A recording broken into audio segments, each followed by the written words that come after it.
ကျွန်တော်တို့မြန်မာပြည်တကယ်ချစ်ကြအောင်ဗျကိုကျိုးစီးပွားအတ္တအတွက်မြန်မာပြည်ချစ်တယ်လို့လိန်နေကြတဲ့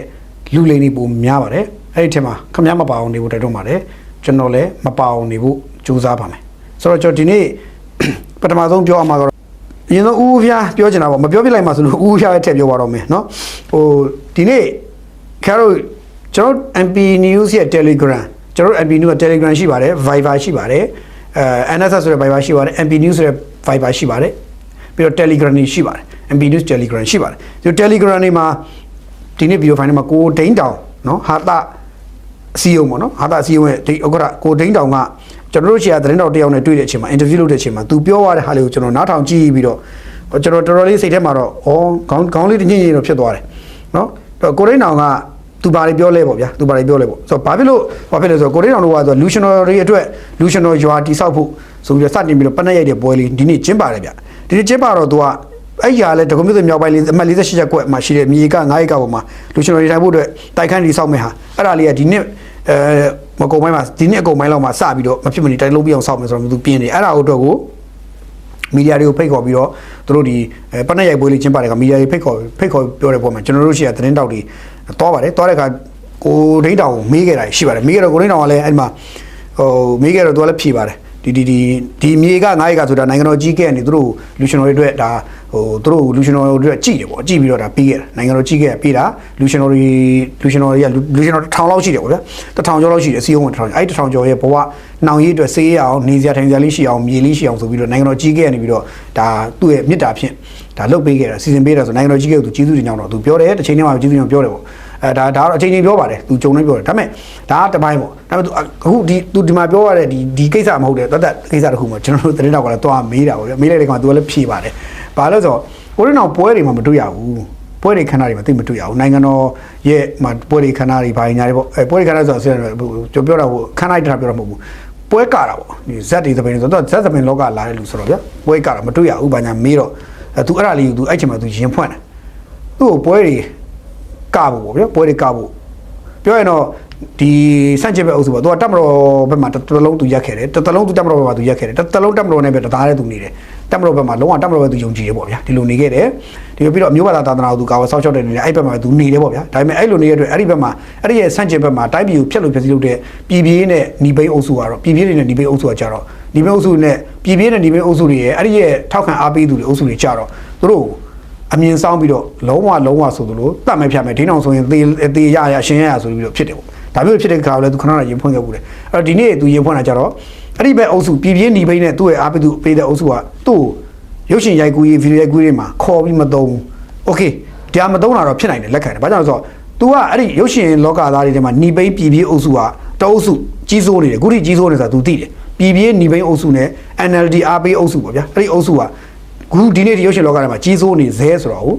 သိတယ်သူလည်းသိတယ်ခုလည်းသိအခုထိလည်းကြီးစိုးနေလို့သူတို့လူတွေကိုရုပ်ရှင်ကားတွေခေါ်မရိုက်ဘူးပေါ့ဗျာခေါ်မရိုက်ရုပ်ရှင်ဗီဒီယိုတွေခေါ်မရိုက်ကြဘူးခေါ်မရိုက်ကြတဲ့ခါကျတော့သူအဲ့ရုပ်ရှင်ဗီဒီယိုလည်းမရိုက်ရအောင်မရိုက်ရတော့ဟုတ်ပြီအဲ့လိုပဲပွဲလမ်းသဘင်တွေငားလာဆိုတော့အဲ့ဒီနီပိန်းပြည်ပြည်အုပ်စုတွေလည်းသူနဲ့ဆက်တဲ့ထောက်ခံအားပေးသူမြန်မာပြည်ပဲကျန်ခဲ့တဲ့လူတွေလည်းခေါ်မသုံးကြအောင်ခေါ်မသုံးတော့သူ့မှာအဲ့ဘက်လည်းမတော်ရအောင်မတော်တော့ဒီတက်မတော်ဘက်နဲ့ဒီဘက်ကဒီနိုင်ငံတော်ဘက်ကတချို့ပွဲလမ်းသဘင်အခမ်းအနားတက်မတော်ထောက်ခံသူတွေနဲ့ပွဲလမ်းသဘင်အခမ်းအနားတွေရော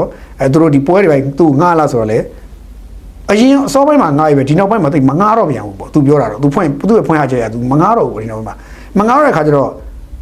သူ့မှာဟိုဘက်ကလည်းမငားဘူးဒီဘက်ကလည်းမငားအလဲကောင်မှာဟက်ကော်ကြီးနဲ့ဂျားမှာလက်အဲ့လိုဖြစ်နေတယ်ပေါ့အဲ့လိုဖြစ်နေတော့သူပြောပြပြီးတော့ဟိုတခါကျတော့သူစိတ်မကောင်းဖြစ်တာပေါ့ဒီသူဒီရဲ့ဟိုသူပြောတာတက်မတော်ဘက်ကမပါမရက်တည်တယ်မျိုးဘာသာတာပဲမရက်တည်ပေမဲ့ကာလာတစ်ခုရောက်တဲ့ခါမှာသူသာဘေးကိုရောက်သွားတယ်အဲ့ဒီတချို့သောပုံကိုယ်တွေတက်မတော်စော်ကားပေါ်မော်ကားပြောခဲ့တဲ့ပုံကိုယ်တွေတက်မတော်ဖြုတ်ချပြရမယ်អော်ခဲ့တဲ့အုပ်ကိုပုံကိုယ်တွေကပွဲလမ်းတဲ့အခမ်းအနားတွေကိုဈေးကြီးပတ်စံများရပြီးတော့ပွဲလမ်းတဲ့အခမ်းအနားတွေပွဲတွေကခွင့်ရနေတယ်ဒါပေမဲ့သူတို့ကြောင်ထုတ်ခံထားရတယ်ပေါ့ဗျာသူတို့စိတ်မကောင်းဖြစ်ရတယ်အဲ့တော့သက်ဆိုင်ရာဟိုလူကြီးတွေအနေနဲ့လည်းသူတို့လုပ်ပေးပါဆိုတာမျိုးတွေထပ်ပြီးတော့ဒါမီဒီယာတွေတစ်ဆင့်သူမြစ်တာရိုက်ခံတဲ့ပုံစံမျိုးသူရုပ်သက်မှာပြောသွားတယ်သူတို့ကတနာခံသွားတဲ့ပုံစံပြောတာပါဟိုလူကြီးတွေကိုသူအပြစ်တင်ပြောတာမဟုတ်ဘူးဆိုတော့သူပြောတာလေနားထောင်ပြီးတော့မှဟောဖြစ်တယ်ပေါ့နော်အဲ့မှာသူပြောတာတခုထူးခြားတာတခုပါလာတာဘာလဲဆိုတော့ဟိုတဲ့ဒီရုပ်ရှင်လောကသားတွေထဲမှာပြောတာရှိတယ်ပေါ့ဒိန်းတော်ဇကားခေါ်ရုပ်ရှင်ကားတွေခေါ်ရိုက်လိုက်လို့အဲ့ရုပ်ရှင်ကားကိုမပြတရရင်အဲ့ရုပ်ရှင်ကားအရှုံးပေါ်သွားရင်ဘယ်သူတာဝန်ယူမလဲဆိုပြီးတော့ပြောတယ်တဲ့အဲ့လိုပြောပြီးတော့ အဲ့လိုပြောတဲ့အတွက်ရုပ်ရှင်လောကသားတွေအကုန်လုံးကမလုပ်ရဲဘူးပေါ့မပြသူ့ကိုခေါ်မရိုက်ရဲကြဘူးဆိုတော့ကြည့်ရရုပ်ရှင်လောကထဲမှာကူဒီနေ့တစ်ချိန်ထိရုပ်ရှင်လောကထဲမှာပေါ့နော်ရုပ်ရှင်ဗီဒီယိုလောကထဲမှာဒီနေ့တစ်ချိန်ထိအဲ့လိုခေါ်တာပါလဲဆိုတော့အုပ်စုတစုတွေကနေညီဘိန်းလိုမျိုးပေါ့ဗျာညီဘိန်းလိုမျိုးအုပ်စုတစုတွေကနေတတ်မဲ့ကိုလော်ကြီးအုပ်ပြီးအုပ်စုတစုကိုပယ်ပြီးတော့အုပ်စုတစုကပဲကြီးစိုးဖို့ကြိုးစားနေရတယ်ရုပ်ရှင်လောကထဲမှာရှိနေသလားဆိုတော့မိကုန်းကရှိလာတယ်ပြောရရင်တော့တစ်ချိန်လုံးကလည်းရှိခဲ့တယ်အခုလည်းရှိတယ်ဥပမာဆိုကြပါတစ်ချိန်လုံးကဆိုလဲဒေါ်ဆန်းစုကြည်ကိုထောက်ခံတဲ့အုပ်စုကလောကရုပ်ရှင်ကားတွေရိုက်ရတယ်ကြော်ညာတွေရိုက်ရတယ်ဘေးဘုတ်ဗနိုင်းဘုတ်တွေမှာသူတို့ပဲအကုန်လုံးကသူတို့အုပ်ကြီးနဲ့သူတို့လုံးနဲ့သူတို့အုပ်စုလိုက်တိဆောက်သွားတယ်ဒီနေ့တက်မတော်အာနာထိန်းထားတဲ့ကာလမှာကြတော့လေအဲ့လိုပဲနိုင်ငံတော်ပုံကန်ခဲ့တဲ့အုပ်စုတွေအကုန်လုံးကသူတို့လဝါချင်းရိုက်ထားတယ်လဝါချင်းရိုက်ထားပြီးတော့သူတို့အချင်းချင်းသူတို့ line မှာလက်သုံးချောင်းထောင်ခဲ့တယ်ပုံကန်နိုင်ငံတော်ပုံကန်တော်လှန်မှုတွေမျိုးစုံလုပ်ခဲ့တဲ့သူတွေကိုပဲရုပ်ရှင်ကားတွေခေါ်ရိုက်တယ်ဇလန်းတွေခေါ်ရိုက်တယ်ဘာခေါ်ရိုက်ခေါ်ရိုက်လုပ်တယ်ကျန်တဲ့လူတွေကိုကြောင်းထိုးထားတယ်ပေါ့ဒီဘက်ကတက်မတော်ထောက်ခံသူဆိုတဲ့ယူဆတဲ့လူတွေကိုကြောင်းထိုးထားတယ်ပေါ့ဆိုတော့တက်မတော်ထောက်ခံလို့ပြေဝရက်တဲ့မိုင်းဆိုးတို့ဘာလို့ကတော့ဒါမိုင်းဆိုးတော့အစင်လာတမိုင်းတဘာကြီးရဲ့ခါကျတော့မိုင်းဆိုးတို့ကျတော့ခေါ်ရိုက်တာတော့ရှိတယ်သို့တော့တက်မတော်ထောက်ခံသူအတိုင်းဝိုင်းကတည်းကတချို့တော်များဟာအနုပညာရှင်တက်မတော်ထောက်ခံပြီးတော့မြို့ဝသာသာသနာပဲမမရက်ခဲ့တဲ့အနုပညာရှင်တော်များဟာမဟုတ်ရှိုးပျောက်ကွယ်သွားတာကိုဒီကာလမှာကျွန်တော်တို့ထူးခြားတွေ့ရတယ်ဆိုတော့ဒီနေရာမှာသူတို့ဘက်ကပြန်တွေ့ရင်တက်မတော်ထောက်ခံပြီးလို့ငုံရှိုးပျောက်ကွယ်သွားတာလားဆိုတော့မိကုန်းအမေးခံရတယ်လို့ဖြစ်လာတယ်ဖြစ်လာတယ်ဆိုတော့သူတို့ကတော့အဲ့လိုဖြစ်လေသူတို့စိတ်မကောင်းဟိုအဲ့လိုဖြစ်လေသူစိတ်ထဲမှာသူတို့ကတော့ရှင်တက်မထောက်မှုရော့သွားတာမှမဟုတ်ဘူးသို့တော့စိတ်မကောင်းဖြစ်တာပါလဲဆိုတော့ဟိုဒီလိုငိုချိုးပြောက်ကွယ်သွားတဲ့သူတို့အနုပညာဆက်မလို့ရတာကအနုပညာရှင်သူတို့အနုပညာလုံးမလို့ရတာကသူတို့စိတ်တွေအနုပညာမလို့ရရင်အနုပညာသမားအနုပညာမလို့ရရင်ဇတ်သမားဇတ်မကရင်ရင်ထဲမှာပဲမနေတတ်မနိုင်တာဖြစ်တာပေါ့ဟိုကျွန်တော်သတင်းသမားဆိုတဲ့သတင်းမပြောသတင်းမရေးရဘူးကျွန်တော်တို့လက်တွေချီတွေကျိုးလို့ထားကြည့်ခင်ဗျကျွန်တော်တို့တနေ့လောက်ကျွန်တော်တို့ဟိုသတင်းကိစ္စတွေနဲ့ကင်းကွင်းအောင်ထားကြည့်ကျွန်တော်တို့မှနေမထိုင်ပြီဖြစ်တယ်သတင်းတွေနဲ့ကင်းကွာတဲ့တရက်ကျွန်တော်တို့အတွက်တကဘာလူမှတ်တယ်တကယ်ကျွန်တော်တို့တကယ်မှာအဲ့တော့ဒုပညာသမားတွေလည်းတပင်သမားတွေဟာဒါအဲ့အဖွဲ့တွေမကအောင်မပြောအောင်မပြောအောင်ဆိုရင်တို့လည်းဒီလိုဖြစ်တယ်ဒါဒီခံစားချက်ကိုသူရတာကိုပေါ်ပါတယ်ဒါကြောင့်မလို့သူပြောတာဆိုတော့စိတ်တော့မကောင်းတော့ဖြစ်ရပါတယ်ဆိုတော့ရုပ်ရှင်လောကသားတွေနောက်ရုပ်ရှင်လောကသားတွေတပင်လောကသားတွေဟာတာအဲ့ဒီလောကသားတွေအကုန်လုံးကစီစီလုံးလုံးညီညွတ်နေတဲ့တိုင်းပြည်အတူတူကတိဆောက်တာကောင်းပါတယ်သူ့မို့လို့ငါမို့လို့ဘသူဘက်တော်သားဘောဘက်တော်သားမို့လို့ဖယ်တာကြောင်ထိုးပြတာမျိုးမလုပ်သင့်ဘူးလို့ကျွန်တော်တို့မြင်တယ်နောက်တစ်ခုကဒီလိုပဲဒီကိုရဲ့ဘက်တော်သားကိုလူကိုလည်းကိုကာဝယ်ဆောက်ရှောက်ဖို့သက်ဆိုင်ရာအာဏာရဲ့ဖွဲ့စည်းတွေအနေနဲ့လည်းကာဝယ်ဆောက်ရှောက်မှုပြီးတော့လူမှုစီးပွားဘဝမြင့်တင်ပေးဖို့လုပ်ဖို့လည်းလိုအပ်တယ်လို့ကျွန်တော်မြင်ပါတယ်ဘာလို့ဆိုတော့တစ်ခါကြရင်ငိုတဲ့ကလေးကပို့ပြီးတော့ငိုတဲ့ကလေးကပို့ပြီးတော့ဟိုမုတ်စားရတယ်ဆိုလို့နှုတ်ဆိုရတယ်ပို့ပြီးနှုတ်ဆိုရတယ်ဆိုလို့တချို့လူတွေကစိုးသားမိုက်ပြတဲ့သားသမီးကိုမိဘတွေကပို့ချစ်တယ်ဆိုတော့မျိုးလုပ်ရင်တော့ရှိသမျှကလေးတွေကစိုးသားမိုက်ပြတဲ့ပုံစံမျိုးဖြစ်သွားရင်မကောင်းပါဘူးအဲ့တော့သားသမီးတွေကိုဓာတ်တူညီမြချစ်တတ်ဖို့ပဲလိုပါတယ်ဓာတ်တူညီမြချစ်တတ်ပြီးတော့ဓာတ်တူညီမြသွားထားတတ်ဖို့လိုမယ်လို့ကျွန်တော်ထင်ပါတယ်ဘာပြောနိုင်ငံတော်အနေနဲ့လည်းဒါတွေမြင်တတ်မယ်လို့ယူဆတယ်ပေါ့နော်ဒါတွေကသူတို့ဒီဘက်မှာဖြစ်နေတဲ့ကိစ္စကိုကိုရင်းအောင်ပြောတော့မှကျွန်တော်တွေးကြည့်မိတာပေါ့နော်ဒါတစ်ချက်ပေါ့နောက်တစ်ခုရုပ်ရှင်လောကရုပ်ရှင်လောကမှာအခုရုပ်ရှင်ဗီဒီယိုလောကကိုအဲ့ဘက်မှာတစ်ခုဖြစ်နေတာသတင်းကျွန်တော်ရှိမှလည်းသတင်းတွေချက်လက်တွေအများကြီးတော့ရောက်လာရှိပါတယ်ဥပမာဆိုကြပါစို့ဘာဖြစ်နေလဲဆိုတော့ရုပ်ဗီဒီယိုအခြေခံအဖွဲ့ဆိုလို့ရှိရင်နမူနာပြီးတော့ပေါ့နော်ဗီဒီယိုအခြေခံအဖွဲ့ဆိုလို့ရှိရင်ဗီဒီယိုအခြေခံဖွဲ့ရဲ့ပိုင်တဲ့မြေတွေဆိုတာရှိတယ်ပြည်내တိုင်းသီးသီးမှာမြို့သီးသီးမှာမြို့ကြီးတွေမှာရှိပါတယ်ဗီဒီယိုအခြေခံဖွဲ့ပိုင်တဲ့မြေတွေရှိတယ်အဲ့မြေတွေကမြေချို့တချို့တွေကရောင်းပလိုက်တယ်ဆိုလားပဲအဲ့လိုသတင်းတွေလည်းစထွက်လာတယ်ဆိုစာတွေပါထွက်နေပြီပေါ့ရောင်းတယ်ဆိုတဲ့သတင်းစာထွက်လာတယ်အဲရောင်းတဲ့အတွက်စာထွက်လာတော့ရောင်းလို့ရလားဆိုတော့စာတွေမှာတော့တချို့စာတွေမှာတော့တချို့တတ်မှတ်ချက်တွေမှာတော့ရောင်းချပိုင်ခွင့်မရှိဘူးလို့တတ်မှတ်တယ်ဒါပေမဲ့ဘလို့ဖြစ်လို့မှမသိရောင်းထားပြီးသားကြီးလည်းဖြစ်နေတာကြီးကြားတယ်အဲ့တော့အဲ့ဟာတွေကရုပ်ရှင်ဗီဒီယိုလောကသားတွေကြားထဲမှာနည်းနည်းလေးတော့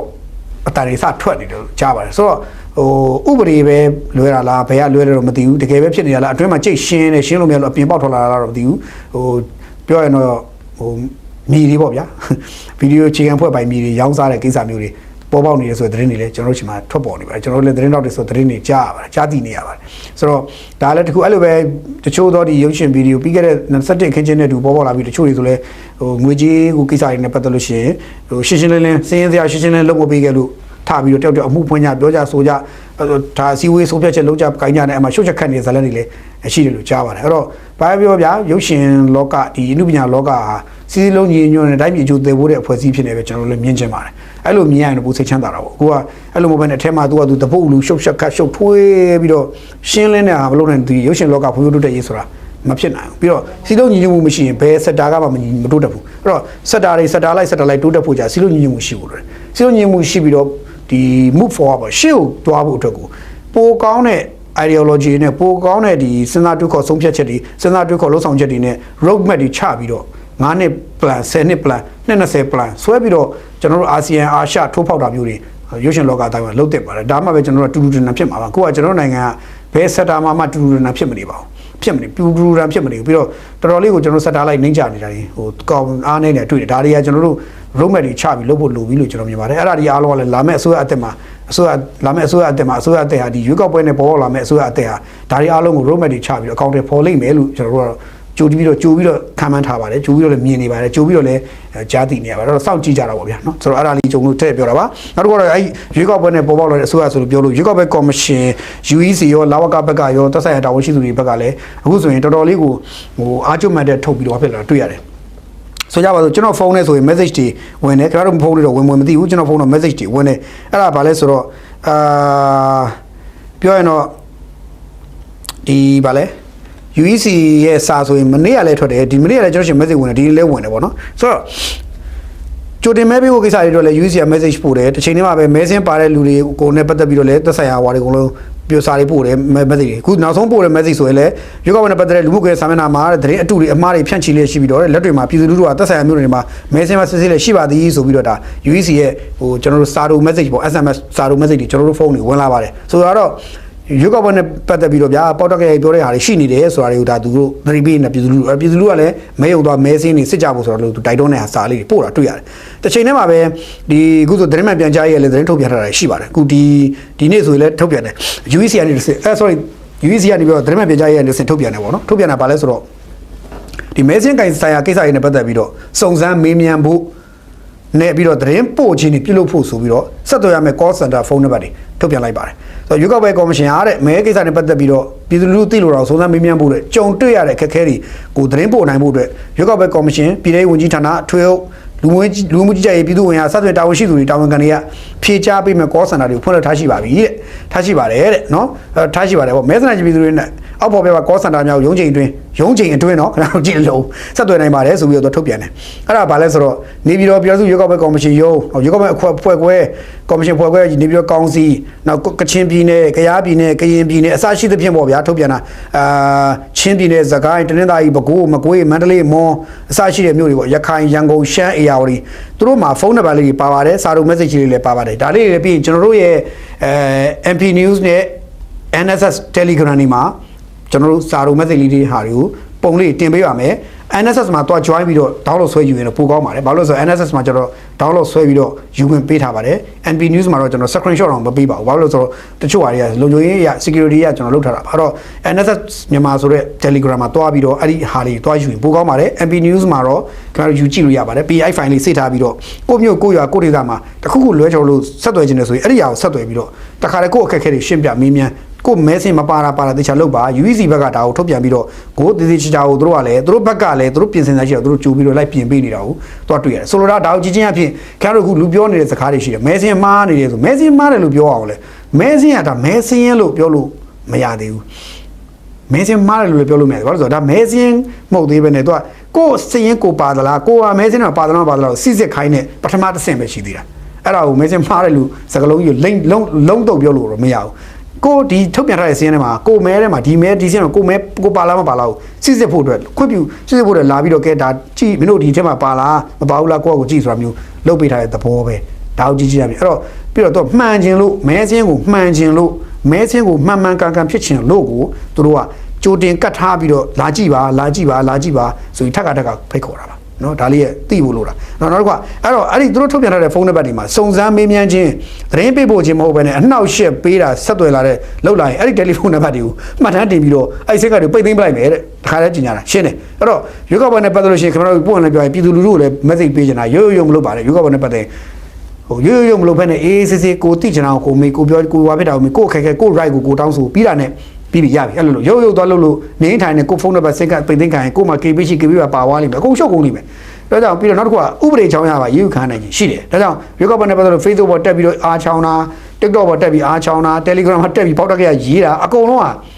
ညှိစောနိုင်တယ်ရွေးကောက်ပွဲနဲ့ပတ်သက်ရင်မလိုလားတဲ့ကိစ္စတွေမလုပ်ကြဘူးပြည်သူလူထုတိုက်တွန်းခြင်းနဲ့ပြီးတော့ရွေးကောက်ပွဲနဲ့ပတ်သက်တဲ့ကိစ္စဆိုရင်ကိုရွေးကောက်ပွဲကနေတဆင့်ကိုအနာဂတ်ကိုတိုင်းပြည်အနာဂတ်ပိုကောင်းတဲ့အခင်းချင်းရောက်မယ်ဆိုတော့ယုံကြည်စွာနဲ့ပူးပေါင်းပါဝင်ပြီးတော့အားဖြည့်ဖို့လိုတယ်ဒါကိုပဲကျွန်တော်တိုက်တွန်းပါတယ် ပြီးတော့အမှုပညာရှင်တွေကလည်းပူပေါင်းပါဝင်ပေးဖို့လိုတယ်ခင်ဗျားတို့ကျွန်တော်ထပ်ပြောပါမယ်အမှုပညာရှင်တွေကပူပေါင်းပါဝင်ပေးဖို့လိုတယ်အစောတွေကတချင်းဆိုပေးဖို့လိုတယ်တရုတ်ဆောင်တွေကတရုတ်ဆောင်ပေးဖို့လိုတယ်ဟာတာပညာရှင်တွေကလည်းဟာတာလေးတွေနဲ့လူတွေကိုလှုံ့ဆော်ပေးဖို့လိုတယ်စသဖြင့်နီးလန်းမျိုးစုံနဲ့ TikTok ဆယ်လီ Facebook ဆယ်လီတွေလည်းပါဝင်ပူပေါင်းပေးဖို့လိုတယ်အဲ့တော့နိုင်ငံတော်ကတာဝန်ရှိသူတွေကလည်းအဲ့ဒီလူတွေအကုန်လုံးရဲ့အင်အားကိုသုံးဖို့လိုတယ်ဒါအကုန်လုံးမျှပြီးတော့တုံးပြီးတော့ရွက်ကောက်ပွဲကနေတစ်ဆင့်ကျွန်တော်တို့တိုင်းပြည်အနာဂတ်ဖို့တိုးတက်ရေးကိုရွေ့ကြစို့ဆိုတာမျိုးတွေနော်အဲ့ဒါမျိုးတွေဝိုင်းတွန်းကြဖို့လိုပါတယ်ဆိုတော့ကျွန်တော်တိုက်တွန်းပါတယ်နော်ဒါကတော့ရွက်ကောက်ပွဲနဲ့ပတ်သက်လို့ထုတ်ပြန်တာဘာလို့လဲဆိုတော့ရွက်ကောက်ပွဲနဲ့ပတ်သက်ရင်ကိုကထင်အောင်ထင်မှားပေါ်တော့ဝူချူဝါတွေထွက်နေတာပွဲလောက်ရိုက်နေတာနောက်တစ်ခုကရွက်ကောက်ပွဲနဲ့ပတ်သက်လို့ရှိရင်ဒီရက်ကွက်ကြီးရွာတီးတီးမှရှိတဲ့အုပ်ချုပ်ရေးမှုတွေကိုလည်းသက်ဆိုင်ရာအာဏာပိုင်ဖွဲ့စည်းအနေနဲ့အဲ့အုပ်ချုပ်ရေးမှုတွေကိုလည်းနည်းနည်းလေးဘာပြောဒီညွှန်ကြားချက်ဖြစ်ဖြစ်ညွှန်ကြားချက်ဖြစ်ဖြစ်သို့မဟုတ်ခေါ်အဆင့်လိုက်ဆင်ကဲလိုက် training ပေးတာဖြစ်ဖြစ်လုံးတင်တယ်လို့ကျွန်တော်မြင်တယ် so training ဆိုတာချမ်းမဟုတ် public relation ပေါ့နော် public relation training ပေးတာမျိုးလုံးတင်တယ်လို့ကျွန်တော်မြင်တယ်ဘာလို့လဲဆိုတော့အခုဒီရက်ပိုင်းဒီနေ့တော့မဟုတ်ဘူးဗျာဘယ်လိုခေါ်မလဲဒီရက်ပိုင်းလေးပေါ့ကျွန်တော်ရက်ကိုတိကျမသိဘူးသို့တော့ social media မှာတက်လာတဲ့ video file တစ်ခုအရာဆိုရင်ဒါသိကြောက်စရာကောင်းတယ်တိတ်ကိုခင်ဗျာတစ်ဖက်ကဆက်ကျင်ပဲအတိုက်ခံအဖွဲ့အစည်းတွေရဲ့ဒီလှုံ့ဆော်လို့ကောင်းတဲ့ဟာတွေပေါ့ဗျာအဲ့ဒါတွေကိုရှောင်နိုင်ဖို့ပါထောင်ချောက်တွေကိုရှောင်နိုင်ဖို့ပါနော်ဘာလဲဆိုတော့အခုဒီမှာမော်ဘီမြို့နယ်ထရီအုပ်ချုပ်ရေးမှုကြီးကထရီအုပ်ချုပ်ရေးမှုတဲ့မော်ဘီမြို့နယ်ထရီအုပ်ချုပ်ရေးမှုလို့တော့ပြောတာပဲဒီဗီဒီယိုဖိုင်ထဲမှာလည်းအဲ့လူကဗီဒီယိုခိုးရတဲ့တပိုင်းနဲ့ပါတော့ဟုတ်လားဒီပြီးတော့ခက်တယ်တိုးတော့အဲ့ဒီမှာပါတဲ့စကားလုံးတွေအသုံးလုံးတွေအပြောဆိုတွေနောက်တစ်ခုကအဲ့ဒီဗီဒီယိုမှတ်တမ်းတွေအရဆိုတော့ခင်ဗျာရက်ွက်အုပ်ချုပ်ရေးမှုတွေမြို့နယ်အုပ်ချုပ်ရေးမှုတွေသက်ဆိုင်ရာအုပ်ချုပ်ရေးမှုတွေအနေနဲ့စကားပြောတာအစ public relation ကိုပါနဲ့ကင်လို့လိုလာပြီဆိုတော့အချက်ပြနေတယ်အဲ့ဒါဘာလဲဆိုတော့မော်ဘီမြို့နယ်ထရီအုပ်ချုပ်ရေးမှုကတဲ့မင်္ဂလာတော်မြို့နယ်မှာနေထိုင်တဲ့ပြည်သူတွေကိုတဲ့မဲစင်းမှာထည့်သွင်းထားတဲ့စင်းကိစ္စတွေတော့ရှင်းလင်းဖြေရှင်းပြောပြတဲ့အခါမှာတဲ့ပြည်သူတွေခွေးနဲ့နိုင်ပြောပါတယ်ဆိုပြီးတော့ခါတဲ့အဲ့ဗီဒီယိုဖိုင်ကြီးက social media ပေါ်တက်လာရောကျွန်တော်အဲ့ဗီဒီယိုတော့ဖွင့်ကြည့်တယ်ဟာမနေ့ကတော့ဟိုလူကလည်းဒီတိုင်းလေးပြောရတာဒါပေမဲ့ဗီဒီယိုဖိုင်ခိုးရိုက်ထားတဲ့လူကရွေးချက်ရှိနေတယ်အဲ့ကျွန်တော်ကစကားပြောရင်တော့ခိုးရိုက်တဲ့ကောင်တစ်ကောင်အတန်ခိုးဖတ်မဲ့ကောင်တစ်ကောင်ကြောက်နေရတာအခင်းချင်းအဲ့လိုဖြစ်နေတာဆိုတော့တော်ဆိုးတယ်အဲ့တော့မော်ဘီဘန်တဲ့ပြည်သူတွေရဲ့မဲဆန္ဒမဲစင်းနေပေါ့နော်အဲ့ထက်မှာမဲစင်းတဲ့ကိစ္စတွေနဲ့ပတ်သက်လို့တွားရှင်းပြတဲ့ခါမှာအဲ့တယောက်ကကိုယ်ရထားတယ်လူကိုတပိုင်းနဲ့ပဲပါတယ်အဲ့ထက်မှာဘာပြောလဲဆိုတော့သူကရှင်းပြနေတာမဲစင်းကြောင့်သူအဲ့အုပ်ချုပ်မှုရှင်းပြနေတဲ့အချိန်မှာဟိုကဘာဖြစ်တယ်ညာပြန်မေးနေသူကပြောအဲ့ချိန်မှာလူကြီးကအဲ့အုပ်ချုပ်မှုကဘာပြောလဲဆိုတော့အားလုံးကိုကျွန်တော်ပြောမယ်ဗျာခင်ဗျားတို့ခွေးလိုလိုက်ဦးမနေကြပါနဲ့ခွေးလိုဝိုင်းဦးမနေကြနဲ့ပေါ့ဗျာသူကတော့ကျွန်တော်ထင်တယ်အရာသားစကားပြောပလိုက်တာဒါပေမဲ့ပြဿနာကအဲ့ဒီဗီဒီယိုဖိုင်ကကြတော့ခိုးရတဲ့ကောင်ကြတော့အဲ့ဗီဒီယိုဖိုင်ကိုဘတ်ဆိုတင်လိုက်တော့ခင်ဗျအဲ့ခိုးရတဲ့ကောင်လည်းထောင်ထဲထည့်ပြရမှာဘာလို့ဒါခိုးရတယ်ဆိုတော့သူ့မှာရွေးချက်ရှိလို့ဗျနော်ပြီးတော့ဟိုလူကလည်းမင်းတို့ကခွေးတွေပါလို့သူလက်ညှိုးထုတ်ပြောတာလည်းမဟုတ်ဘူးသူကတခါကျစကလုံးသူအဲ့ချိန်မှာရုတ်တရက်ရှောင်းတခင်မှာသူကသူ့ကိုဝိုင်းပြီးတော့ဟာဖီးအားပေးတဲ့ခါကျတော့သူကလည်းခါတော့ဗျာခွေးလူဥပဒေကြပါနဲ့ဆိုပြီးဒီလိုမျိုးအလိုသဘောပြောလိုက်တာဒါပေမဲ့မရဘူးဗီဒီယိုဖိုင်ပြန့်သွားတဲ့ခါကျတော့ပြည်သူတွေကိုခွေးနိုင်နေချင်ပြည်သူခွေးနိုင်ချင်အမှာတော့ရှုပ်ပေါ်ဇလတ်ရှုပ်ကိုရောစကလုံးလေးတစ်လုံးလေးပြောလိုက်တာတော့အဲ့တစ်လုံးလေးကဒီဘက်မှာစူပူခြင်းတဲ့လူကအဲ့စကလုံးအသုံးချပြီးတော့စူပူကိုစူးစမ်းတာဒါကြောင့်မလို့ခုနကျွန်တော်ပြောတဲ့ထွေးအုပ်ဒီအကုန်လုံးကိုဆင်ကဲကိုpublic relation ကိုတတိထားကြဖို့တော့ပြောဖို့လိုပြီး public နဲ့ထိတွေ့ပါရဲထိတွေ့ဒါပေမဲ့စကလုံးအသုံးတွေပါနတ်ဆိုတာသုံးဖို့မလိုလားတဲ့အပိုစကလုံးတွေမပြောမိစေဖို့ပြောရမယ်စကလုံးမပြောတဲ့စကလုံးတွေရှောင်ဖို့စသဖြင့်ပေါ့ဗျာဒါတွေကိုနမူနာဗီဒီယိုဖိုင်လေးကိုပြပြီးတွေ့လားဒါတွေကငါတို့တွေ့လား public relation မှာပါနတ်ဆိုတာကင်တွေ့ဖို့မကင်တော့ဒါလိုအပ်တယ်ဆိုတာမျိုးတွေ training လေးသေချာလေးပြန်ပြီးတော့ကျွန်တော်တို့တပတ်လောက်ပြည့်ပေးလိုက်တက်တယ်လို့ကျွန်တော်မြင်တယ်ဥပမာဗျာပြည်တော်စုဆင်ကနေပြီးတော့ပြည်တော်စုဆင်ကနေထွေးဥတွေကနေပြီးတော့တက်ဆိုင်ရာဒေသကြီးမှာရှိခရိုင်ထွေးဥလောက်ကိုတိုင်းထွေးဥတွေအကုန်လုံးခေါ်ဆင့်ခေါ်ပြီးစကားပြောတိုင်းထွေးဥတွေကိုလည်းနားလဲအောင်တခြားရှင်းပြတိုင်းထွေးဥမင်းကြီးတွေကနေပြီးတော့တခါတက်ဆိုင်ရာသူ့ရဲ့တိုင်းဒေသကိုပြန်သွားပြီးသူ့ရဲ့မြို့နယ်ထွေးဥမင်းတွေမြို့နယ်ထွေးဥတွေကိုခေါ်ပြောမြို့နယ်ထွေးဥတွေမှာတခါသူ့ရဲ့အုပ်ချုပ်ရေးရက်ကွက်ကြီးကအုပ်ချုပ်ရေးမှုတွေခေါ်ပြီးတခြားပြောတဲ့အခါမှာအပေါ်ကစကားကကြီးလို့ပြောရတာနောက်တစ်ယောက်ကျတော့ရပလက်လို့ပြန်ပြောတာမျိုးတွေနောက်တစ်ယောက်ကျတော့ရပလက်ကိုသုံးပါကွာလို့ပြန်ပြောတာမျိုးတွေမဖြစ်အောင်လို့တော့တတိထားဒါလေးကကျွန်တော်ပွင့်လင်းပြောရင်ဒါကျွန်တော်အမြင်ပြောတာအဲ့တော့မဟုတ်လွဲကုန်ပြီပဲအဲ့တော့ကျွန်တော်ဒီရုပ်သံနားထောင်နေတဲ့ထဲမှာထွေးအုပ်တွေလည်းပါလာလိမ့်မယ်ထွေးအုပ်ချုပ်မှုတွေလည်းပါကောင်းပါလိမ့်မယ်ခင်ဗျားတို့အနေနဲ့သတိထားကြပါဒီကာလမှာခင်ဗျားတို့ကတိတ်ထောင်ချော်ထဲမှာရောက်နေတယ်ခင်ဗျားတို့ကလူတွေကတာဂက်ထားစရာခင်ဗျားတို့ပဲရှိတယ်အဲ့တော့ခင်ဗျားတို့ကိုယ်တိုင်ကတတိကြီးပါးနဲ့နေဖို့လည်းလိုတယ်ဘာလို့ပြီးတော့လူတွေကိုနဲ့မထွေထွေဦးကမပတ်သက်ဦးကဝေးနေမှာကွာဆိုတော့မျိုးလည်းလို့မရဘူးဘာလို့ခင်ဗျားတို့ထွေးအုပ်တွေဖြစ်နေထွေးအုပ်ရရှိဖြစ်နေအဲ့တော့ခင်ဗျားတို့ကအုပ်ချုပ်မှုတွေဖြစ်တယ်အုပ်ကြီးတွေဖြစ်တယ်ခင်ဗျားတို့နဲ့အဲ့ရက်ကွက်ကနေထိုင်တဲ့ကြေးဝါနေတဲ့ပြည်သူတွေတိုက်ရိုက်ထိတွေ့နေတာအဲ့တော့သူတို့ရဲ့စကားပြောတာငါရွာသားပဲကွာဘာဖြစ်လဲငါဒေသကောင်ပဲကွာငါတို့ချင်းချင်းဒီလိုပဲဆဲဆိုပြောနေတာပဲလို့ထင်ပြီးတော့ရုတ်တရက်ပြောလိုက်တာလုတ်ခနဲ့ပြောလိုက်မိလို့ပဲဟိုကောင်လေးကအညိုးနဲ့စောင့်နေတာရွေချက်ရှိစောင့်နေတာအဲ့ဒါကို လှုပ်ကနေပြောလိုက်ပြီးထိသွားရင်အုံကွမ်းဘုံတိုက်ဆိုဘာမှမဟုတ်တဲ့ဒီဗီဒီယိုဖိုင်လေးတစ်ပိုင်းကဆိုရှယ်မှာပြန့်သွားရင်24နာရီတွင်းမှာလူပေါင်းသန်းပေါင်းများသွားချီကိုပြန့်သွားရင်အဲ့တန်းပေါင်းများသွားပြည်သူတွေရဲ့စိတ်ထဲအနာတွေကဆွသလိုဖြစ်သွားဟာရောဘာမှမဟုတ်ဘဲနဲ့ဆွသလိုဖြစ်သွားတယ်ဘာမှမဟုတ်ဘဲနဲ့ဟိုလဲဆယ်ဝင်ကြီးဟောင်းဦးမြင့်လိုင်ပြောတဲ့တမက်တက်နဲ့ရှော့စားပါဆိုတာအလကားမဟုတ်ဘဲနဲ့နေတိုင်းတနိုင်ငံလုံးပြန့်သွားပြီခုထိနာမည်ကြီးပြီးရှင်းလို့မရဘူးနော်ဦးအောင်မင်းကတေးကိုကြောက်ရပါတယ်ဖခင်ပြောရတယ်ရှင်းလို့ကိုမဆုံးတော့ဘူးနော်ဦးဒေါက်တာဝင်းမြတ်ကြီးကပြည်သူလူထုကိုကယ်ဖို့အသက်ကယ်ပြည်သူလူထုအသက်တွေကယ်ဖို့0 budget ပဲရှိတယ်လို့ပြောထားရတာခုထိရှင်းမရတော့နော်ဆိုတော့ပြည်သူလူထုအသက်ကယ်ဖို့တော့0 budget ရရင်ဝယ်ဖို့တော့အစင်သင့်တော့ဆိုစီကိုရရင်ဝယ်ကြအစင်သင့်ဆိုတာမျိုးတွေပေါ့ဗျာဒါမျိုးတွေတော့ဆိုတော့ဒီလိုမျိုးစကလုံးလေးတွေကကြောက်စရာကောင်းတယ်စကလုံးကသိကြောက်စရာကောင်းပါတယ်ဒါကြောင့်မို့လို့ဟိုအုပ်ကြီးတွေနဲ့သက်ဆိုင်ရာပေါ်အဆင့်တွေတေချာညှိနှိုင်းတိုင်ပြီးစနစ်တကျလေးလုပ်ကြဖို့လိုတယ်ဖြစ်လာနိုင်တဲ့အနေအတွေကိုကြိုတင်တွက်ချက်ပြင်ဆင်ပြီးတော့စကလုံးတွေကို public လူတွေကြားထဲမှာစကားပြောပြီးဆိုရင်နော်ကိုကမပြောတဲ့ပြောတဲ့စကားလုံးတွေချိန်ဆပြီးတော့မှပနဲ့လေးကစားကြဖို့လိုတယ်နောက်မှရင်ထောင်ချောက်ထဲမှာခင်ဗျားတို့ဝန်သားပြီးတော့နေတိုင်းနဲ့ခင်ဗျားတို့ကနေတိုင်းချိုးလည်းပြန်အောင်ကုန်မယ်အဲ့တော့ခင်ဗျားတို့လည်းစိတ်ပူပါတယ်ပြီးတော့ခင်ဗျားတို့လည်းအုပ်ချုပ်ရေးမှုတွေအုပ်ကြီးတွေလည်းခင်ဗျားတို့ပဲအသက်ခံရင်ခင်ဗျားတို့ပဲဖြစ်တော့ပါနှပ်ဖို့လိုပါတယ်အုပ်ကြီးတွေကတော်တော်ပါနှပ်ဖို့လိုတယ်ပြီးတော့အုပ်ချုပ်ရေးမှုတွေကအဆင့်လိုက်ပါပါနှပ်ဆိုတာနေတတ်ထိုင်တတ်ကိုင်တွေ့တတ်ဖို့လိုပါတယ်ငါအုပ်ကြီးပဲကွာငါလှုပ်လိုက်မယ်ဆိုတာမျိုးတွေရောတချို့ကိစ္စတွေမလုပ်ပါနဲ့တော်လဲမာနာတွေနဲ့ပေါက်တက်ခဲရှောက်လို့ရင်အဲ့ဒီဒေတာပြည်သူလူထုအဲ့အုပ်ကြီးကိုမုန်းတာနဲ့ဟိုနိုင်ငံတော်ကြီးကပါတက်မုန်းသွားတယ်အဲ့လိုဖြစ်စင်ကဲဆက်မုန်းသွားမယ်အမုန်းတရားတွေထပ်ပြီးကြည့်မယ်မလုပ်တင်တာမလုပ်ကြဘူးတော့သက်ဆိုင်ရပါပြီတိုက်တွန်းခြင်းနဲ့ဘာလို့ဆိုဒီဗီဒီယိုဖိုင်ကတော်တော်ဟိုဖြစ်တယ်တော်တော်လေးကိုခုနပြန့်သွားပြီတော်တော်ပြန့်သွားပြီအဲ့တော့ဟိုဒါလည်းဒါရုပ်ောက်ပွဲနဲ့ပတ်သက်သတိထားရမယ့်ကိစ္စတွေကတခုလိုပဲကျွန်တော်တို့ထပ်ပြီးတော့ပြောချင်ပါတယ်နော်လာဝကဝန်ကြီးကိုယ်တိုင်ကလည်းဒါသူကိုယ်တိုင်လည်းဒါမဲစင်းနဲ့ပတ်သက်လို့သူကိုယ်တိုင်လည်းနိုင်ငံပိုင်မီဒီယာတွေတရားဝင်ပြောပြီးပြီပဲမဲစင်းနဲ့ပတ်သက်လို့ရှိရင်သူတို့မှန်နိုင်တော့မှန်ကောင်တကုံစနစ်တကျစူးစမ်းပြီးအထောက်နေတယ်အခုစီးရင်နေဘာဖြစ်လို့နည်းနည်းလေးအနေငယ်လွဲချော်မှုရှိသလဲဆိုတဲ့အကြောင်းပြချက်ကိုသူတို့ဖြည့်ရှင်းချက်တွေပေးထားပြီးပြီပဲဗျာနော်ဟိုသူတို့ပြောတဲ့အထက်မှာစိတ်ဝင်စားဖို့ကောင်းတဲ့ချက်ဆိုတစ်ချက်ဥပမာဆိုကြပါစို့ဒီလာဝကဝန်ကြီးကိုယ်တိုင်ပြောတဲ့အထက်မှာဥပမာဆိုကြပါစို့လူတယောက်ကဒီရွာတရွာမှာနေထိုင်တယ်အခုဆိုစစ်ဘေးချောင်တွေအများကြီးပဲဗျာခင်ဗျာစဉ်းစားကြည့်စစ်ဘေးချောင်တွေဒီဒေတာမတည်ငြိမ်လို့ဆိုပြီးတော့မတည်ငြိမ်တဲ့တည်ငြိမ်တဲ့နေရာကိုသွားတယ်သူ့တကောင်စင်းကိုသူယူချသွားတယ်ဒါပေမဲ့အဲ့ဒီဒေတာသူမတည်ငြိမ်တဲ့ဒေတာအခုပြတ်တည်ငြိမ်သွားတဲ့ခါမှာတကောင်စင်းထဲမှာမဲဆေးတွေကောက်ထည့်လိုက်ပေါ့ထည့်တော့သူ့နာမည်ဒီမှာပါရမယ်အဲ့ဒီမှာဒီဘက်ကိုသူကပြောင်းရွှေ့တဲ့ခါမှာဒီဘက်ကိုလည်းသူကစင်းသွားပို့တော့ဒီဘက်မှာလည်းပြန်ပါရနှစ်ခါပါလည်းပါနေဖြစ်နိုင်တယ်အဲ့လိုပဲဒါမှမဟုတ်ဒီစင်းမှာသူပြောက်သွားပြီဟိုမှာပေါ်တယ်ဟိုမှာတော့ပေါ်အဲ့ဒီကိုယ့်ရဲ့တကောင်စင်းတွေကကိုယ့်စင်းဟွာတွေကိုတိတိကျကျဒီသက်ဆိုင်ရာမြို့နယ်ဒီဟွာတွေနဲ့ထိတွေ့ဆက်ဆံမှုအားနေပြီးတော့ကိုယ့်စင်းကိုထားကျင်လို့ထားနေစုံတွေပြောက်ချင်ပြောက်တော့လူတွေကိုယ်တိုင်လည်းအဲ့လိုလုပ်တယ်တခါတည်းများခင်ဗျာတချို့ကိစ္စတွေမှာလာဝကလူတွေတခြားမသိဘူးမဆိုကြပါစို့တေးစင်းကိုယ့်အိမ်မှာရှိတဲ့တကြီးတော်တယောက်ဆုံးမသွားတယ်အဲ့ဆုံးမသွားတာကိုသက်ဆိုင်ရာမြို့နယ်လာဝကကိုတော့အတိမပေးဘူးရက်ွက်ကတော့သိတယ်ဒါပေမဲ့မြို့နယ်လာဝကအဲ့စင်းကိုတေးစင်းမှမနှုတ်ဘူးတော့မနှုတ်တာရှိတယ်တော့မနှုတ်တော့အဲ့တကောင်စင်းထဲမှာနှုတ်မထားမနှုတ်လိုက်တော့တေးစင်းထဲမှာထည့်လိုက်တော့အဲ့လူကအသက်ရှင်လျက်ရှိသလိုမျိုးစင်းထဲမှာပါတာမျိုးတွေစသဖြင့်ပေါ့ဒါမျိုးတွေကတော့ဖြစ်နိုင်တယ်ဒါကြောင့်ခုန2020မှာလို့မဖြစ်အောင်လို့ဒီလက်ရှိဒီဇဲအာဏာရဲ့ဖွဲ့စည်းကအတကုံစူးစမ်းနေတာမှန်တဲ့မှန်အောင်လို့ခုတည်းကြိုတင်ကတ်ပြီးတော့မှအမှားယွင်းနေတဲ့နေအောင်လို့လိုက်ပြီးတော့လူတွေကိုရော့အမှာစာရွက်စင်းချပြလိုက်တယ်မင်းတို့လာစစ်ဒီမှာမင်းတို့ကိုယ်တိုင်မင်းတို့နေထိုင်နေကြကွာမင်းတို့မမှန်လွဲတယ်ဆိုရင်မင်းတို့ပြန်ပြေးပေးတခြားပြောပေးငါတို့လည်းလိုက်ကုန်ပြေးမယ်ဆိုပြီးတော့တို့ကအစင်းစင်းဆောင်နေတာအဲ့ဒါပဲဆိုတာခင်ဗျဖြစ်လက်ဆန်ပြီးဆိုရလို့ချင်းဒီစင်းအတိုင်းပဲကွာလာမောတယ်ဆိုရင်ပြီးသွားပြီဒါပေမဲ့သူတို့မဟုတ်ဘူးပြင်ပေးခြင်းတဲ့အတွက်လာလုတ်ပါဆိုပြီးတိုက်တွန်းနေတာအဲ့ဒါပါဒါကြောင့်တခါတည်းကြရင်ဟိုတခုဆိုရင်ဟိုဆက်ကျင်မဲ့ရှူတော့ဒီအစိုးမြင်တဲ့ရှူတော့ငါကြီးပဲမြင်နေမဲ့အစားကျွန်တော်တို့ဘလိုမျိုးပူပေါင်းပါဝင်ပြီးတော့ပိုကောင်းအောင်လုပ်ကြရင်ကောင်းမလဲဆိုတဲ့ရှူတော့လေတခါတည်းလေးလှည့်ပြီးတွေးကြည့်ပါလားအကောင်းမြင်စိတ်ကလေးနဲ့တွေးကြည့်ပါလား optimistic ပေါ့ဗျာနော်တခါအမြဲတမ်းကျွန်တော်တို့ကအစိုးမြင်နေပဲတွေးနေရင်ဘယ်ရမဆိုအစိုးမြင်နေတွေးနေရင်ခင်ဗျားတို့ရုပ်တော့ရုပ်ဆိုးသွားပါလိမ့်မယ်နော်ခင်ဗျားတို့လှနေရုပ်တော့ဆိုးသွားပါလိမ့်မယ်ဆိုတော့အရာလုံးအစိုးမြင်နေတာခင်ဗျားတို့အင်အားရှိတဲ့ဇနီးမယားတော့အစိုးမြင်တဲ့စိတ်နဲ့ကြည့်ကြည့်ပါလားခင်ဗျားတို့ဇနီးမယားတော့ရုပ်ဆိုးသွားပါလိမ့်မယ်ဒါကြောင့်တခါတည်းကြရင်လှ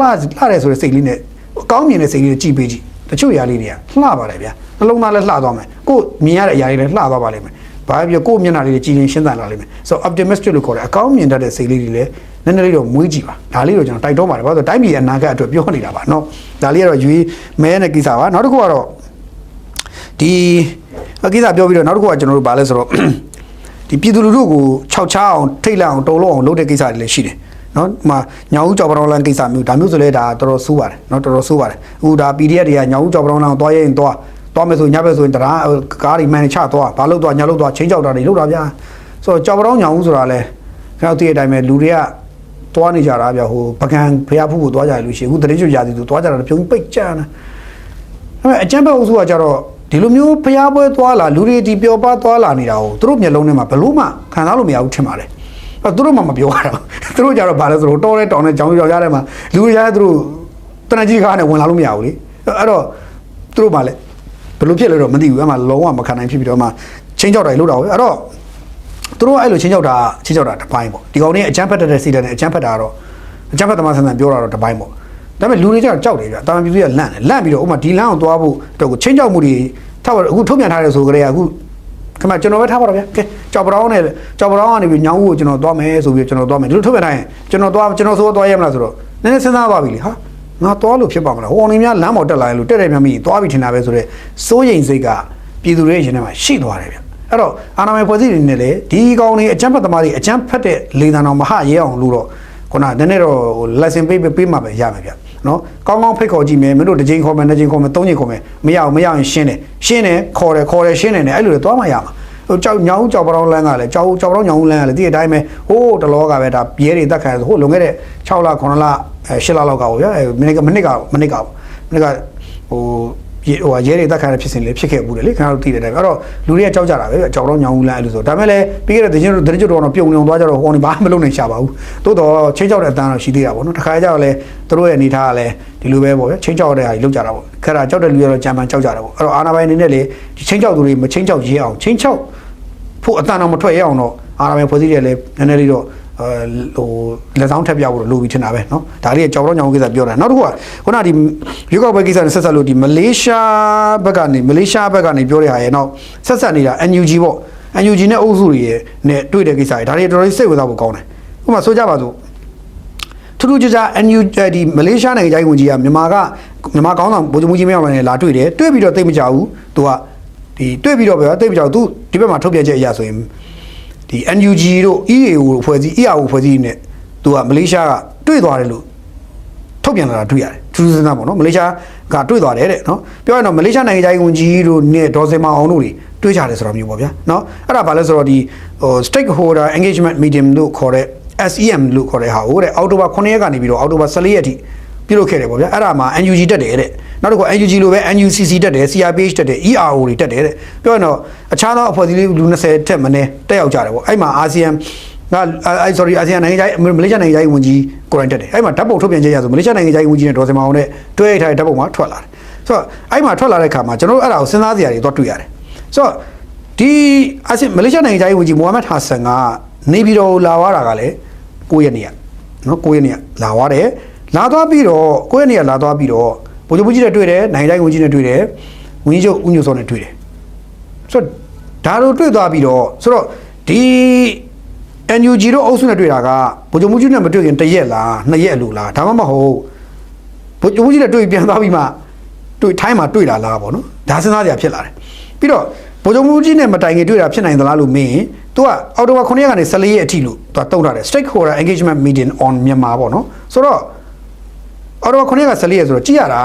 အော်တိုဘာ9ရက်နဲ့14ဆိုတော့ဗိုလ်ချုပ်မှုကြီးတို့နဲ့မတွေ့ခင်တည်းကဒေါ်စင်မအောင်တို့အဖွဲ့တွေနဲ့ तू အရင်တွေ့ခဲ့ပုံပေါ်တယ်တွေ့ခဲ့ပြီးတော့မှ तू ဗိုလ်ချုပ်မှုကြီးနဲ့လာတွေ့တယ်အဲ့တော့တွေ့ပြီးတဲ့နောက်မလေးရှားနိုင်ငံကြီးဝန်ကြီးဌာနရဲ့ထုတ်ပြန်ချက်တွေထဲမှာကြည့်ရတော့မြန်မာအစိုးရကမှအဆိုးမြင်တဲ့ပုံစံမျိုးလေးထုတ်ပြန်ထားတာအများကြီးမတွေ့ရသလိုအရင်ကြီးလည်းအကောင့်မြင်ထားလည်းမဟုတ်ပြန်အောင်သူကလည်းဟိုနှစ်ဖက်တော့ခွာထားတာပေါ့နော်ခွာထားအဲ့တော့သို့တော့ကျွန်တော်တို့မြင်ရတာပေါ့တခါတည်းကကျွန်တော်တို့မြင်ရတဲ့အရာကိုကြည့်လို့မရဘူးမမြင်ရတဲ့အရာတွေကျွန်တော်လှမ်းကြည့်ရမယ်မြုပ်နေတဲ့နောက်ကအရာဘာလဲဆိုတော့လှမ်းကြည့်ရမယ်ဒီတွဲဆုံမှုတွေအားလုံးကဗိုလ်ချုပ်မှုကြီးနဲ့လည်းတွေ့တယ်ဒေါ်စင်မအောင်တို့အုပ်စုတွေနဲ့လည်းတွေ့တယ်ဒီတွဲဆုံမှုတွေအားလုံးရဲ့နောက်မှာမြုပ်နေတဲ့ဟာဘာဖြစ်နိုင်လဲမလေးရှားဘာလာပြီးတော့ညှိနှိုင်းပေးတော့တယ်ဘာကိုဒီးလုပ်သွားတာလဲဆိုတော့မေးကောဘာကိုဒီးလုပ်သွားတာလဲဆိုမေးကောပြီးတော့ရွေးကောက်ပွဲနဲ့ပတ်သက်လို့ရှိရင်လည်းမြန်မာဒီလက်ရှိမြန်မာအစိုးရကနေပြီးတော့ရွေးကောက်နဲ့ပတ်သက်ပြီးလို့ရှိရင်လည်းအာဆီယံနိုင်ငံအားလုံးဖိတ်ကြားတော်ပို့လိုက်ပြီမလေးရှားကလည်းအဲ့ဒါကိုစဉ်းစားပါမယ်အာဆီယံဖွဲ့ဝင်တွေမှာဆွေးနွေးပါမယ်ဘယ်သူတွေကိုယ်စားလှယ်လွတ်ချင်တယ်လွတ်ကြပါဗျာဆိုအာဆီယံဟိုအခုတီမောပါလာရင်17နိုင်ငံပေါ့မပါရင်တော့10နိုင်ငံပေါ့ထားပါတော့ဒီအာဆီယံနိုင်ငံ17နိုင်ငံလုံးပေါ့ဗျာကိုသူကဖိတ်ကြားလာပို့လိုက်တဲ့ခါမှာမင်းတို့တက်မလားသူအစည်းအဝေးမှာဆုံးဖြတ်ကြအောင်ဟောမင်းတို့တက်မလားမတက်ဘူးတက်မဲ့နိုင်ငံတက်လိုက်နေမတက်နိုင်ငံမတက်နိုင်ဘူးတချို့တွေတက်မယ်တချို့မတက်ဘူးဖြစ်နိုင်တယ်โอเคမလေးရှားအနေနဲ့တော့သူကတော့ဖိတ်စာယူပြီးတော့ပြန်ဖြန့်ဝေပြီးလေပြီးရင်သူတို့ကတော့ငါတို့ဒီမြန်မာဆိုကတော့ဖိတ်တယ်မင်းတို့သွားချင်လားမသွားချင်လားမေးကြလောက်ကြလိမ့်မယ်အဲ့မှာသွားမဲ့နိုင်ငံနဲ့မသွားမဲ့နိုင်ငံနှစ်ချမ်းကွဲကြီးပေါ်လာမယ်သူကသူဖြစ်လာမယ်ဒါတခုအာဆီယံကိုစားပြုတက်မလားတနိုင်ငံချင်းကိုစားတက်မလားဒါသူတို့ဆွေးနွေးကြတွေထွက်လာလိမ့်မယ်မကြခင်မှာကျွန်တော်အဲ့ဒီဘိုင်းကတစ်ပိုင်းပေါ့နော်ပြီးတော့ဒီမြန်မာရွေးကောက်ပွဲနဲ့ပတ်သက်လို့ရှိရင်သူတို့အနေနဲ့တက်နေတော့ပူးပေါင်းပါဝင်မယ်ဆိုတာကိုတော့ မလေးရှားဘက်ကပြောသွားတာတော့တေချာခိုင်းမှာသိရတယ်ဘာလို့အာဆီယံ secretary ရုံးပေါ့နော်အာဆီယံဒီတွင်းမှုချုပ်ရုံးလို့ဘာလို့ကနေထွက်လာတဲ့သတင်းတွေမှာဆိုရင်မလေးရှားဘက်ကအာဆီယံတွင်းမှုချုပ်ရုံးနဲ့မလေးရှားဘက်ကသဘောထားတွေအရင်တင်းမာနေတာမရှိတော့ဘူးလို့ကြားသိရတယ်ဒါတစ်ချက်နောက်တစ်ခုကဒေါ်စင်မအောင်တို့နဲ့တွေ့တယ်ဗိုလ်ချုပ်ကြီးတွေ့တယ်အဲ့ဆိုမလေးရှားနိုင်ငံတိုင်းဝန်ကြီးကဒေါ်စင်မအောင်တို့ဘာသွားပြောမလဲဖြစ်နိုင်ကြီးဘာသွားပြောမလဲမင်းတို့ဆက်ချငါတို့အားပေးမယ်လို့ပြောမယ်ထင်သလားဒါမှမဟုတ်ကြည့်ရတာမင်းတို့ကွာပြန်ညှိနှိုင်းတဲ့နယ်မင်းနာဒီလက်ရှိဗိုလ်ချုပ်ကြီးတို့ဆိုရနဲ့မင်းတို့ညှိနှိုင်းတဲ့နယ်မင်းတို့ညှိနှိုင်းတိုင်ပင်တဲ့နယ်မင်းတို့ဖွဲ့တွေကရွက်ကောက်ပွဲပြန်ပါအောင်မင်းတို့ညှိနှိုင်းတဲ့နယ်မင်းတို့အချိန်မီသေးတယ်ညှိနှိုင်းတဲ့နယ်တော့ဆိုတာမျိုးပြောမလားဘာဖြစ်နိုင်လဲအဲ့တော့ NUG တို့ဘက်ကရောဒေါ်စင်မောင်တို့ဘက်ကဘာပြောမလဲကျမတို့တော့မရအောင်ချမယ်ဆော့မယ်လှော်မယ်ဆိုပြောမလားကျမတို့မြန်မာနိုင်ငံပြန်ဝင်ပြီးနိုင်ငံရေးပြန်လို့ရင်ကောင်းမလားဆိုတော့ပြောမလားဘာပြောမလဲအဲ့ဒါသူတို့စဉ်းစားကြဖြစ်လာအဲ့တော့ပြောရပြလိုရင်းတဲ့ပြောရရင်တော့ဒေါ်စင်မောင်တို့ဥစ္စာမြန်မာပြည်ကိုပြန်လာခြင်းတဲ့စိတ်ရှိနေသလားဆိုတဲ့တန်တရားကျွန်တော်တို့မှရှိလာတယ်ပြန်လာခြင်းတဲ့အတွက်မလေးရှားနိုင်ငံသားဝန်ကြီးကနေပြီးတော့အဲ့တဲ့စကားကိုဗိုလ်ချုပ်ကြီးတို့တော့အများပေးသလားပေါ့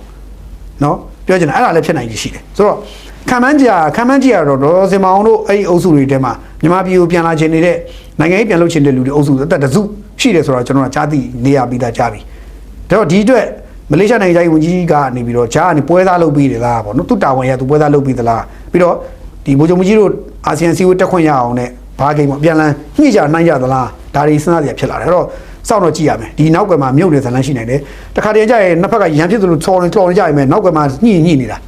ခင်ဗျားတို့သိအောင်ပြောချင်တာတချို့ကိစ္စတွေကဘာမှမသိနိုင်အဲ့တော့ပြည်သူလူထုတချို့หนีပိတ်နေတဲ့အုပ်စုတွေခင်ဗျားတို့ကหนีလို့ပိတ်နေတာ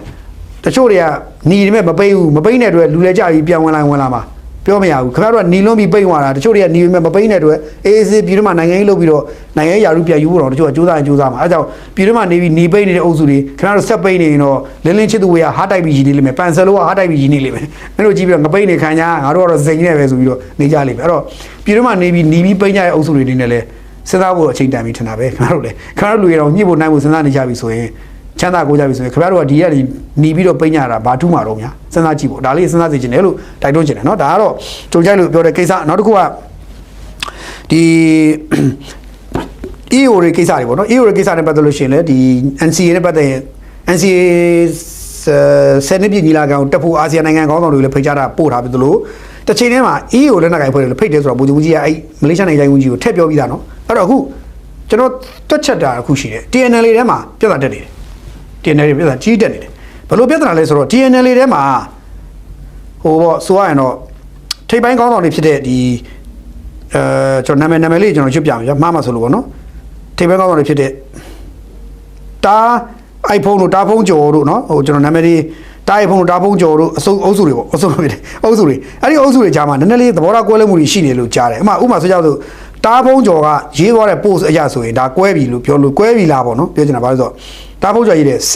စ်တဲ့ကြမ်းတမ်းရိုင်းဆိုင်တဲ့ဒီစီကြီးတွေမှာမသေးသေးပဲရှင်ကြံနေတဲ့ဒုဒရီအားမွေးတယ်အတွေ့အသစ် viewer တွေနဲ့ထပ်ချက်ကြတာပေါ့လေငါတို့ကတော်လန်ရွေးကိုရွေးတော့တော်လန်ရေးကငါတို့ကိုပြန်ရွေးချယ်တာလေးဆိုပြီးတော့သူ Facebook မှာတက်ရေးတယ်သူရေးတာရေးမဟုတ်ဘူးကြာအထဲမှာဖြစ်နေတဲ့ပြဿနာကသူတို့ထိပ်ပိုင်းခေါင်းဆောင်တွေကြားထဲမှာနော်အဲ့တော့သူတို့ခေါင်းဆောင်တွေကြားထဲမှာနည်းနည်းလေးသတင်း၃မျိုးအကြောင်းအရာ၃မျိုးထွက်နေတယ်ပေါ့ဆိုကြပါစို့ထိပ်ပိုင်းခေါင်းဆောင်တချို့ရတဲ့စစ်တပ်ကိုအပြတ်တိုက်မယ်ဆိုတော့အုပ်စုတစုရှိတယ်တချို့အုပ်စုကပလောင်ကိုယ်ပိုင်အုပ်ချုပ်ခွင့်ရဒေသမှာ TNL အနေနဲ့ဆက်ရှိပြီးတော့ငြိမ်းချမ်းရေးယူဖို့စဉ်းစားတယ်တချို့အုပ်စုကြတော့ဘာလဲဆိုတော့ PDF တွေနဲ့ပူးပေါင်းပြီးတော့ပဲဆက်တိုက်မယ်ဆိုတော့ပြောတယ်ပေါ့နော်အဲ့တော့ဘယ်ဟာကိုရွေးမလဲပေါ့နောက်တစ်ခုကဒီတခြားလက်နက်ကိုင်ဖွဲ့တွေနဲ့ပေါင်းစပ်ပြီးတော့မဟာမိတ်ပြည်သားဆိုတာပေါင်းစပ်ပြီးတော့တိုက်မယ်ဆိုတာလည်းရှိတယ်ဆိုတော့ तू ကပူအောင်တိုင်မှာနှစ်ဖွဲ့ဖြစ်နေတယ် NUG နဲ့ပေါင်း PDF နဲ့ပေါင်းတိုက်တာတစ်ဖွဲ့ရယ်ဒီဘက်က KIO တို့ဘာဝင်ဂျန်နဲ့လန်ကိုင်ဖွဲ့နဲ့ပေါင်းတိုက်မယ်ဆိုတာတစ်ဖွဲ့ရယ်ဒီဘက်ကတို့ပလောင်ကိုယ်ပဲချုပ်ခွင့်ရဒေသပဲယူရင်ကောင်းမှထင်နေဆိုတော့တွေးနေအဖွဲ့ငင်းချမ်းယူတယ်ကောင်းမှထင်နေဆိုအဖွဲ့သုံးဖွဲ့ကွဲနေတယ်ဆိုတဲ့သတင်းတွေထွက်လာတယ်ဆိုတော့သုံးဖွဲ့ကွဲလို့ရွေးချယ်စရာကိစ္စကြီးဖြစ်လာပြီဆိုရင်တော့တဲ့ဘယ်လိုရွေးကြမလဲပေါ့နော်ဆိုတော့ကြည့်ရတာသုံးဖွဲ့ကတော့တကယ်ကွဲနေပြီကွဲပြီဆိုတဲ့သတင်းမျိုးကြားတယ်အဲ့တော့ TNL ခေါင်းဆောင်ပိုင်းသုံးဖွဲ့ကွဲပြီဆိုရင်တော့ကျွန်တော်တို့နောက်ပိုင်းမှာသုံးဖွဲ့နှစ်ဖွဲ့လောက်ကွဲသွားပြီတိုက်မဲ့ဖွဲ့နဲ့ညီရယူမဲ့ဖွဲ့နဲ့ချမ်းကွဲသွားပြီဆိုတော့ဖြစ်တတ်ပါတယ်လက်နက်ကိုင်ဖွဲ့ကြားမှာဖြစ်လေဖြစ်တာရှိကိစ္စကျွန်တော်တို့ဒီချိန်မှာငင်းချမ်းယူဖို့ဆုံးဖြတ်တဲ့အဖွဲ့ကိုတော့ကျွန်တော်တို့ကြိုးစုံမယ်ဘာလို့ကြိုးစုံလဲဆိုတော့ဟာငင်းချမ်းယူတော့ကောင်းတဲ့ကိစ္စလေစစ်မတိုက်တာစစ်မတိုက်ဘူးငင်းချမ်းယူတယ်ဆိုဟာလူတွေမသေးတော့ဘူးလေဒါဝမ်းတာမဲ့ကိစ္စပဲဘယ်သူမှစိတ်မဆင်းရတော့ငင်းချမ်းယူတယ်ဆိုရင်ဘယ်သူမှစိတ်မဆင်းရတော့ကျွန်တော်တို့ငင်းချမ်းယူမယ်လို့ဆုံးဖြတ်ရင်ဆုံးဖြတ်တဲ့အဖွဲ့ကိုကျွန်တော်တို့က welcome လုပ်ရမယ်ကျွန်တော်တို့အားလုံး welcome လုပ်ရမယ်တိုက်မယ်လို့ဆုံးဖြတ်တဲ့အဖွဲ့ကတော့အေးကိုယ်တိုင်နဲ့ကိုယ်ကံမယ်လို့ကျွန်တော်တို့ပြောရမယ်နှစ်လမ်းပဲရှိတော့တယ်အဲ့တော့ TNL ထိပ်ပိုင်းကောင်းဆောင်တွေမှာငင်းချမ်းယူမယ်ဆိုတော့အုပ်စုပဲအပြုတ်တိုက်မယ်ဆိုတော့အုပ်စုပဲသူပြုတ်ကိုပြုတ်ချမယ်ဆိုတော့အုပ်စုပဲငင်းချမ်းယူမယ်ဆိုတော့အုပ်စုပဲနှစ်ချမ်းကွဲတယ်ပေါ့အဲ့ဆိုရင်ကျန်တဲ့ EU လက်နက်ကင်တွေရောဆိုတော့ကိုကံအုပ်စုကငင်းချမ်းရေးပဲယူတော့မှာတေချာသွားပြီ SSPP ကလည်းမလှုပ်ချင်တော့ဘူးRCSS ကလည်းငင်းချမ်းရေးဖိုရမ်တက်ရင်တက်လိမ့်မယ် KNU အုပ်စု